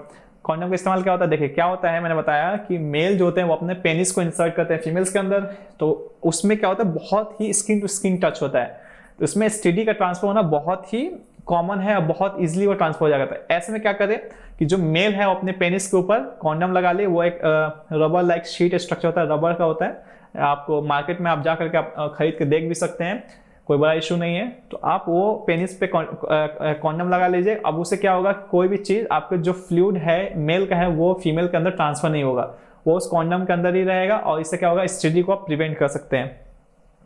और फीमेल्स क्या, उनका फीमेल्स में जो वेजाइनल स्ट्रक्चर होता है वो अपने वेजाइना को कॉन्डम से कवर कर सकती हैं सेक्स करने के दरमियान, ठीक है। यहाँ पे देखिए कॉन्डम है, ऊपर वाला ये वाला है, ये आपको मेल कॉन्डम है, और नीचे वाला आपको ये फीमेल कॉन्डम है। यहाँ पे देखिए एक कॉन्डम की कंपनी है, ये NCERT प्रिंट करती है, और 11-12 के बुक, आप जब 12 की बुक पढ़ेंगे वहाँ पे इसी कंपनी का नाम जिक्र के, इसलिए मैंने सिलेबस में है, इसलिए मैंने इस कॉन्डम को पिक मैंने यहाँ पे लगाया हुआ है। निरोध एक कंपनी है, कॉन्डम की कंपनी है basically, okay. Sexual act always has the potential to lead to pregnancy. अगर आप किसी लड़की के साथ फिजिकल रिलेशनशिप बना रहे हैं तो हर फिजिकल रिलेशनशिप, हर सेक्स, ये पोटेंशियल रखता है कि वो लड़की प्रेग्नेंट हो सकती है। कब नहीं हो सकती है, कब हो सकती, मतलब ऐसा भी टाइम होता है जब वो प्रेग्नेंट होने के चांस बहुत कम होते हैं। ये कब होता है कम, वो हाई क्लास में जानेगा, पर याद रखिए हर सेक्सुअल एक्ट पोटेंशियल रखता है कि वो लड़की जिसके साथ आपने रिलेशनशिप बनाया वो प्रेग्नेंट हो जाए, ठीक है। Every pregnancy demands body and mind. Her pregnancy मतलब फर्टिलाइजर। अच्छा, एक और चीज मैं क्लियर कर दूं, प्रेगनेंसी एंड फर्टिलाइजर दोनों सेम चीज नहीं है। फर्टिलाइजेशन किसे कहते हैं, स्पर्म एंड एग का मिलना फर्टिलाइजेशन कहते हैं। और जब स्पर्म एग मिलते हैं, जायगोट बनते हैं, जायगोट एम्ब्रियो आकर, मैंने बताया था वो यूट्रस के वॉल में जाकर के इम्प्लांट होता है, उससे हम कहते हैं आपको प्रेगनेंसी। जब आपको जायगोट और एम्ब्रियो एम्ब्रियो यूट्रस वॉल में जाकर के इम्बेडेड हो जाता है ना, उसके अंदर जाकर इम्बेड हो जाता है, तब हम कहते हैं कि गर्ल जो है वो प्रेग्नेंट हुई है। फर्टिलाइजेशन डिफरेंट थिंग है, प्रेगनेंसी अलग चीज है, ठीक है, ये हमेशा ख्याल रखिएगा। तो यहाँ देखिए, every pregnancy demands body and mind. Her pregnancy, अगर कोई लड़की प्रेग्नेंट होने वाली है तो दो चीज का डिमांड होता है, मेंटली क्या वो प्रिपेयर है कि नहीं, दूसरा है क्या उसकी बॉडी प्रिपेयर है कि नहीं, ठीक है। Unwanted pregnancy may harm mother if she is not prepare and may be health of the mother start deteriorate. अगर आपने किसी लड़की के साथ आपने फिजिकल रिलेशनशिप सेक्स किया है, फिर उसके बाद वो प्रेग्नेंट हो गई, अब उसका बॉडी ही आपको प्रिपेयर नहीं है। बहुत बार है कि आप यूँ समझ लीजिए, कम एज की फीमेल के साथ आपने रिलेशनशिप बनाया और प्रेग्नेंट हो गई, ठीक है, तो अब उसका बॉडी प्रिपेयर नहीं है, या वो आपको ये देखिए कि किसी कपल ने शादी कर ली और शादी के बाद वो जो कपल में जो फीमेल है वो प्रेग्नेंट हो गई, लेकिन अभी भी जो लड़की है वो प्रेगनेंसी नहीं चाहती, मतलब मेंटली नहीं प्रिपेयर है। तो दोनों केसेस में क्या है कि माँ का जो हेल्थ है वो डिटोरिएट करेगा, खराब होगा, ठीक है। तो अनवांटेड प्रेगनेंसी को रोकना बहुत जरूरी होता है। और अनवांटेड प्रेगनेंसी कैसे रोक सकते हैं, तो उसका 2-3 मेथड्स हैं, हम आगे देखेंगे। कॉन्ट्रासेप्टिव्स, कॉन्ट्रासेप्टिव्स किसे कहते हैं, the prevention of pregnancy in women is called contraception. Females के अंदर प्रेगनेंसी को रोकना, सो क्या कहते हैं, कॉन्ट्रासेप्शन कहते हैं। और कॉन्ट्रासेप्शन में जिन चीजों का इस्तेमाल करते हैं उन्हें हम कॉन्ट्रासेप्टिव्स कहते हैं। मतलब कॉन्ट्रासेप्शन, जिन चीजों का इस्तेमाल करके हम कॉन्ट्रासेप्शन को रोकते हैं उसे हम कॉन्ट्रासेप्टिव्स कहते हैं। मैकेनिकल मेथड, मैकेनिकली हम कैसे कॉन्ट्रासेप्टिव मतलब अनवांटेड प्रेगनेंसी को रोक सकते हैं। पहला है it includes use of condom. आप कॉन्डम का इस्तेमाल करिए, आपका स्पर्म जाएगा ही नहीं फीमेल के अंदर, जब फीमेल के अंदर जाएगा नहीं तो एक के साथ उसका फर्टिलाइजेशन नहीं होगा, जब फर्टिलाइजेशन नहीं होगा एम्ब्रियो नहीं होगा, तो फिर प्रेगनेंसी तो होगी नहीं। दूसरा यूज ऑफ IUCD। IUCD किसे कहते हैं, इंट्रा यूट्राइन कॉन्ट्रासेप्टिव डिवाइस। ये कुछ डिवाइस होते हैं, फॉर एग्जांपल यहाँ दिया कॉपर टी। कॉपर टी क्या होता है, एक डिवाइस है जो कि आपको प्रेगनेंसी को रोकता है। बेसिकली क्या है, आप देख लीजिए, मैं बहुत आपको डिटेल में जाऊंगा, यहाँ पे आप डायग्राम देख लीजिए, ये यूट्रस है, ठीक है, ये वाला यूट्रस पार्ट है, इसके अंदर ये कॉपर टी का उसमें इंसर्ट कर देते हैं, उसके अंदर डाल देते हैं, फिर उसके बाद ये क्या करता है, टाइम टू टाइम इसमें से कॉपर आयंस रिलीज होता है। ये कॉपर आयन क्या करता है, स्पर्म को उनकी जो वेलोसिटी है वो काफी कम कर देता है, यूं कहते स्पर्म को पहुंचने नहीं देता है एक तक। तो स्पर्म को एक तक पहुंचने नहीं देगा तो फर्टिलाइजेशन नहीं होगा, फर्टिलाइजेशन नहीं होगा तो प्रेगनेंसी नहीं होगी। अब यहाँ देखिए, IUCD may have side effects as it may cause irritation to uterus where IUCD is placed। इसका एक साइड इफेक्ट ये होता है कि आप तो ये फिजिकली फिजिकली आप क्या करें, इसको यूट्रस के अंदर डाल रहे हैं। जब यूट्रस के अंदर डाल रहे हैं तो हो सकता है इरिटेशन, अरे भाई आप उसको बॉडी के अंदर डाल रहे हैं तो इरिटेशन तो कर सकता है। तो एक साइड इफेक्ट ये है कि फीमेल को थोड़ा इरिटेशन टाइप का फील हो सकता है उनके यूट्रस के अंदर। यूट्रस बेसिकली एब्डोमेन साइड में होता है उनके पेट के अंदर, ठीक है, जहाँ पे यूट्रस है। ये था मैकेनिकल मेथड। मैकेनिकल मेथड में क्या देगा, कॉन्डम और आपको IUCD। फिर केमिकल मेथड, केमिकली भी आप प्रेगनेंसी को रोक सकते हैं। आप देखते हैं सहेली या अनवांटेड 72, ये जो पील्स आप लेते हैं, ये पील्स बेसिकली क्या करता है, जब आप उसे खाते हैं तो बॉडी के अंदर जाता है, जब बॉडी के अंदर जाता है तो वो केमिकल रिलीज करता है। वो केमिकल क्या करता है, जा करके हार्मोन के साथ वो हार्मोन को ऊपर नीचे का हार्मोन को अनबैलेंस कर देता है, या ज्यादा हार्मोन सिक्रेट कर देगा, कम कर देगा। जब हार्मोन अनबैलेंस होगा तो जो प्रेगनेंसी का जो पूरा प्रोसेस है ना वो हार्मोन बेस्ड होता है। तो अगर हार्मोन ऊपर नीचे होगा तो प्रेगनेंसी होगा ही नहीं। आपको जो बेबी है जो यूट्रस में अटैच होने वाली है वो उससे अटैच होने ही नहीं देगा, क्योंकि हार्मोन का लेवल ऊपर नीचे हो गया इन पिल्स को खाने की वजह से। तो कंट्रासेप्शन का वो मेथड जिसमें हम केमिकल का इस्तेमाल करके हार्मोन को डिस्टर्ब कर देते हैं और हार्मोन को डिस्टर्बेंस की वजह से प्रेगनेंसी नहीं होती है, इसे हम कहते हैं chemical method of contraception. In this method we use oral contraceptives, OC pills which inhibits the secretion of FSH and LH in from the pituitary gland। इसमें क्या करते हैं, केमिकल मेथड में हम एक पिल्स लेते हैं, टैबलेट की तरह होता है, उसे खाते हैं। जब वो खाते हैं तो वो क्या करता है, आपको वो रोक देता है FSH और LH। ये दो हार्मोन का नाम है। किनका नाम है, ये दो हार्मोन का नाम है, और दोनों कहां से निकलते हैं, पिट्यूटरी ग्लैंड से निकलते हैं। तो उनके सिक्रेशन को क्या करता है, ये रोक देता है, ठीक है, कौन से, ये पिल्स। और जब इस सिक्रेशन को रोक देंगे तो ये प्रेगनेंसी में क्या करेंगे, फिर बाद में हर्डल क्रिएट करेंगे, प्रेगनेंसी होने नहीं देंगे। This hormones inhibits ovulation from the ovary. देखिए मैंने बताया था कि ओवरी जो होता है वो आपको ओव्यूलेशन कराती है। क्या कराती है, ओव्यूलेशन। ओव्यूलेशन किससे कहते हैं, मैंने बताया था ओवरी में इमेच्योर एग्स होते हैं। इमेच्योर एग्स हर महीने में एक मैच्योर होकर के निकलता है। तो ओवरी से एक का निकलना किसमें, फैलोपियन ट्यूब के अंदर, इसे हम ओव्यूलेशन कहते हैं। क्या कहते हैं, इसे ओव्यूलेशन कहते हैं, ठीक है। तो ये ओव्यूलेशन कराने के लिए दो हार्मोन की जरूरत पड़ती है, किसी FSH के, LH के। तो जब आप FSH और LH को ही आप पिल्स को खा करके उसको उसके रिलीज को नहीं रिलीज को बंद कर दीजिएगा, तो जब FSH LH आएगा ही नहीं तो ओव्यूलेशन नहीं होगा, जब ओव्यूलेशन नहीं होगा तो एग रिलीज नहीं होगा, जब एग रिलीज ही नहीं होगा तो प्रेगनेंसी नहीं होगी। This contraceptives therefore change the hormonal balance so that egg cells are not released and hence prevent the fertilization। मैंने समझा दिया। It have also side effects like bleeding between periods, headache etc। इसके भी side effects हैं। ये जो pills लेते हैं इसका साइड इफेक्ट्स है। साइड इफेक्ट्स इसके क्या है, आपको सर में दर्द हो सकता है, हेडेक हो सकता है, ब्लीडिंग बिटवीन द पीरियड्स, आपको जैसे हर महीने में एक बार, अच्छा पीरियड, यहाँ पीरियड किसे कह रहे हैं, याद रखिए ये मेंस्ट्रुअल साइकिल कहते हैं, मेंस्ट्रुअल साइकिल, या इसी को MC भी कहते हैं, ठीक है। जैसे कि किसी लड़की को अगर 1 तारीख से लेकर 5 तारीख तक मेंस्ट्रुअल साइकिल होता है तो अगला मेंस्ट्रुअल साइकिल अगले महीने के 1 से 5 तारीख के बीच में होता है।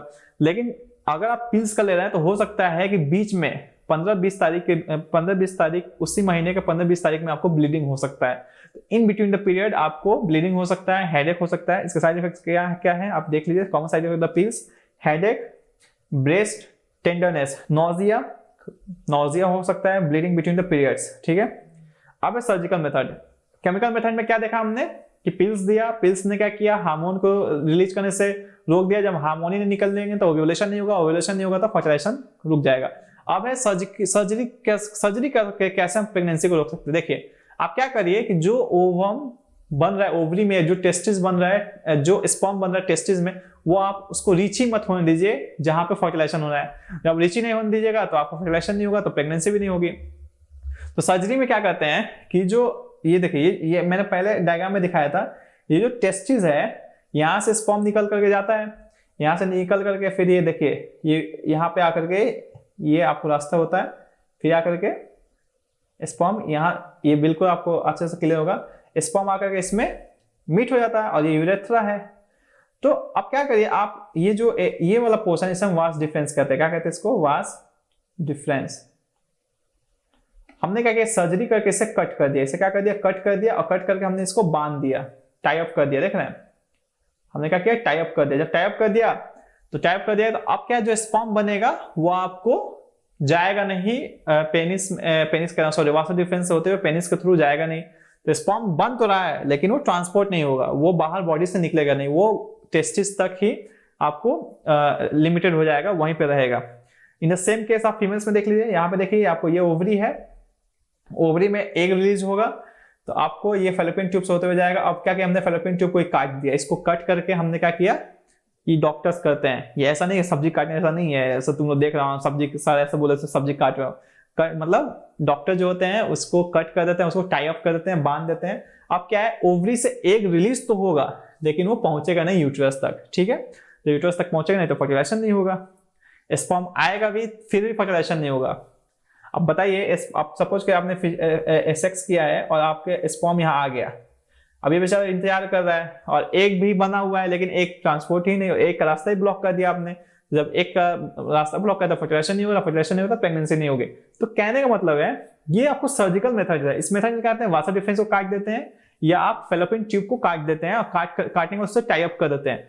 ये क्या परमानेंट, और ये जो सोल्यूशन है परमानेंट है। ऐसे कपल्स जो लाइफ में चाहते ही नहीं है आपको बेबी, लेकिन वो फिजिकल रिलेशनशिप बनाना चाहते हैं, वो सेक्स करना चाहते हैं पर बेबी नहीं चाहते हैं, तो लाइफ में कभी बेबी नहीं चाहते, वो इस प्रोसेस के थ्रू आप अपने प्रेगनेंसी को रोक सकते हैं, ठीक है।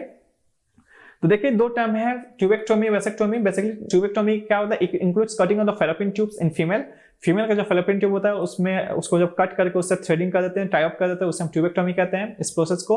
और वेसेक्टोमी क्या कहते हैं, वासा डिफरेंस जो मेल्स के अंदर है उसको काट करके उससे टाई अप कर देते हैं, उसे हम वासा डिफरेंस कर देते हैं जो इनसाइड इन मेल, ठीक है। इसके कुछ साइड इफेक्ट्स हैं। सर्जरी में एक और इन्फेक्शन, आपने सर्जरी कराया है, सर्जरी को हो सकता है इन्फेक्शन हो जाए, तो इसके भी साइड इफेक्ट्स हो सकते हैं कि सर्जरी इन्फेक्शन ना हो या जो सर्जरी हुआ है वो प्रॉपर ढंग से ना हुआ हो।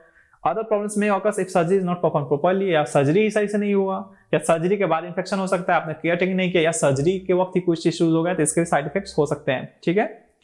अब है MTP, देखिए मेडिकल टर्मिनेशन ऑफ प्रेगनेंसी और एबॉर्शन, इसे को एबॉर्शन कहते हैं। मेडिकल टर्मिनेशन ऑफ प्रेगनेंसी क्या, आप प्रेग्नेंट हो गए लेकिन जो बच्चा डेवलप कर रहा है वो आपको हेल्दी नहीं है, उसमें कोई इश्यूज हैं, आपने चेकअप कराया उसमें कोई इश्यूज हैं, तो वैसे केस में आप प्रेगनेंसी क्यों आप कंटिन्यू करेगा, तो वैसे में आप प्रेगनेंसी को रोक सकती है, उसे खत्म कर सकती है। बेसिकली जो एमटीपी है वो लीगलाइज्ड है इंडिया के अंदर अब, लेकिन कुछ टर्म्स एंड कंडीशंस के साथ। क्या क्या है, और आप एमटीपी जिसको आप एबॉर्शन कहते हैं वो एक स्टेज के बाद ही जाकर कर सकते हैं।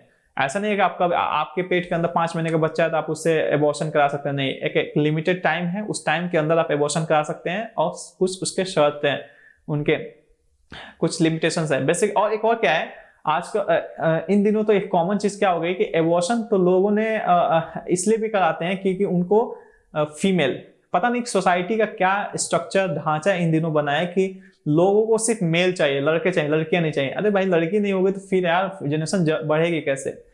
और सोसाइटी में जो अलग अलग जो सिस्टम है, लोगों को लगता है कि जो फीमेल्स होती हैं काफी ज्यादा बर्डन है सोसाइटी के ऊपर, उनमें बहुत जैसे कि नहीं डॉरी सिस्टम को लेकर के या बहुत सारे और भी सोशल इश्यूज को लेकर के बहुत सारे लोग जो हैं वो फीमेल नहीं चाहते हैं। तो वो लोग क्या करते हैं ऐसे केस में, जब वो देखते हैं कि जो डेवलपिंग एम्ब्रियो है उनके पेट के अंदर, वो क्या उससे अबॉर्ट करा देते हैं, जो कि ये भी गलत है। इसको फिटिसाइड्स कहते हैं। अब इसी की वजह से जो रेशियो है, अब बताइए आप जो बेबी बन रही है, जो फीमेल बन रही है, आप उसको मार ही दे रहे हैं, एमटीपी करा दे रहे हैं उसका, तो क्या होगा? जो चाइल्ड सेक्स रेशियो है, मतलब लड़का लड़की का जो रेशियो ऊपर नीचे हो जाएगा। आप सिर्फ लड़के चाहेंगे, सिर्फ लड़के ही पैदा होंगे तो ढूंढिएगा लड़की अपने लिए, देखिए कहाँ से लड़की लेके आना है। तो इसमें क्या होता है, जो चाइल्ड सेक्स रेशियो है वो काफी ज्यादा अनबैलेंस हो जाता है, और इसमें बहुत दिक्कत आती है उस हेल्दी सोसाइटी के लिए। और इसका लाइव एग्जाम्पल अपना इंडिया ही है। अपने इंडिया में सेक्स चाइल्ड रेशियो बहुत ही गंदा है, ठीक है। एग्जैक्टली नहीं पता शायद, लेकिन 1000 बच्चों पे 900 कुछ लड़कियां हैं, मतलब देख लीजिए आप।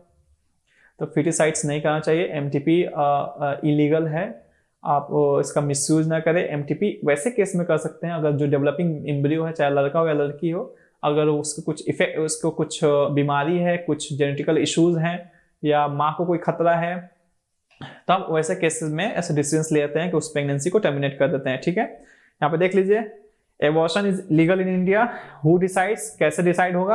Under the MTP medical termination of pregnancy act, abortion is legal under the medical practitioners consent. जो मेडिकल प्रैक्टिशनर्स है उनका कंसेंट लेना बहुत जरूरी होता है। देखिए, अगर प्रेगनेंसी 12 हफ्ते से कम के बीच में करा दें, अगर कोई लड़की प्रेग्नेंट हुए अभी 12 हफ्ते से कम है, तब आपको एक ही मेडिकल प्रैक्टिशनर, मतलब किसी एक उसको एबॉर्शन कराना है तो एक ही मेडिकल प्रैक्टिशनर की जरूरत पड़ेगी, मतलब कहने मतलब एक ही डॉक्टर के प्रेजेंस में आप वो एबॉर्शन करा सकते हैं। अगर प्रेगनेंसी को हुए 12 से 20 हफ्ते हो गए हैं, उसके बीच में करा रहे हैं, तब आपको 2 मेडिकल प्रैक्टिशनर्स की जरूरत पड़ेगी। कंसेंट मतलब रजामंदी चाहिए, मतलब जब आप ये एबॉर्शन कराएं तब आपको कितने मेडिकल प्रैक्टिशनर से कंसेंट लेना होगा? कम से कम 2। तो पहला केस क्या है, अगर प्रेगनेंसी 12 हफ्ते से कम करा रहे हैं तब आपको एक मेडिकल प्रैक्टिशनर की जरूरत पड़ेगी। अगर आप प्रेगनेंसी 12 से 20 हफ्ते के बीच में करा रहे हैं तब आपको 2 मेडिकल प्रैक्टिशनर्स के कंसेंट लेना जरूरी है। The woman does not need the consent of the parents और स्पाउस। जो औरत है अगर वो एलिजिबल है कि उसे एमटीपी कराना है, कोई इश्यूज है उसके साथ या उसके बेबी के साथ, तो अगर वो एमटीपी कराना चाहती है तो वैसे केस में उसे अपने स्पाउस या अपने पेरेंट्स से किसी तरह का कंसेंट लेना जरूरी नहीं है। अगर वो चाहती है तो कंसेंट ले, नहीं चाहती है तो कंसेंट ना ले, ये कंपलसरी नहीं है, unless she is a minor. अच्छा, कब पेरेंट्स का कंसेंट नहीं ले सकते उसके भी कंडीशंस है। अगर तब तक जब तक वो माइनर नहीं है, माइनर मतलब 18 साल से कम उम्र नहीं है। अगर 18 साल से कम उम्र है तब वहां पे उसको अपने पेरेंट्स से कंसेंट लेना पड़ेगा, ठीक है। और हैविंग साइकोलॉजिकल डिसेबिलिटीज, या उस लड़की को जिसे एमटीपी कराना है उसे कोई साइकोलॉजिकल डिसेबिलिटीज नहीं है। अगर उसे साइकोलॉजिकल डिसेबिलिटीज है फिर उसको अपने पेरेंट्स से कंसेंट भी लेना पड़ेगा, मेडिकल प्रैक्टिशनर्स के साथ साथ, ओके। तो यहाँ पे देखिए, मिसयूज एबॉर्शन का मिसयूज बता दिया। Illegal sex selective abortion of female foetus leads to child ratio declining in India. हम बेसिकली क्या करते हैं, एमटीपी कब कराते हैं, ये भी देखा गया है कि बहुत लोग क्या करते हैं, जो फीमेल है अगर वो डेवलप कर रही है तो उसे मार गिराते हैं, एबॉर्ट करा देते हैं, जिससे sex ratio, child sex ratio काफी ज्यादा बुरा हो गया इंडिया के अंदर, ठीक है। ये भी, और ये इलीगल है, ठीक है, याद रखिएगा।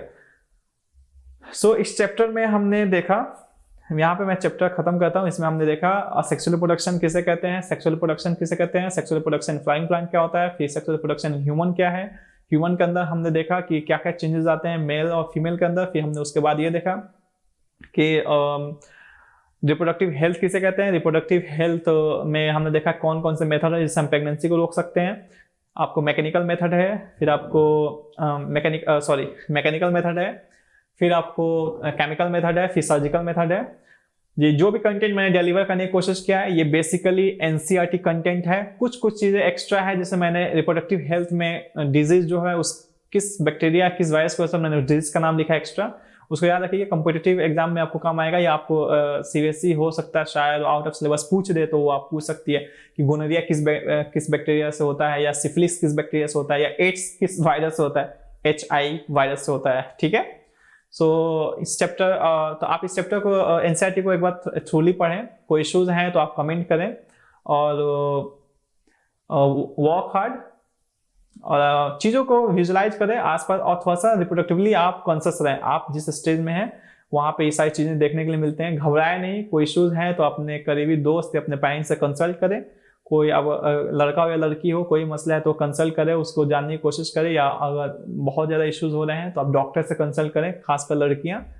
और take care, work hard, all the very best for the board, and thank you.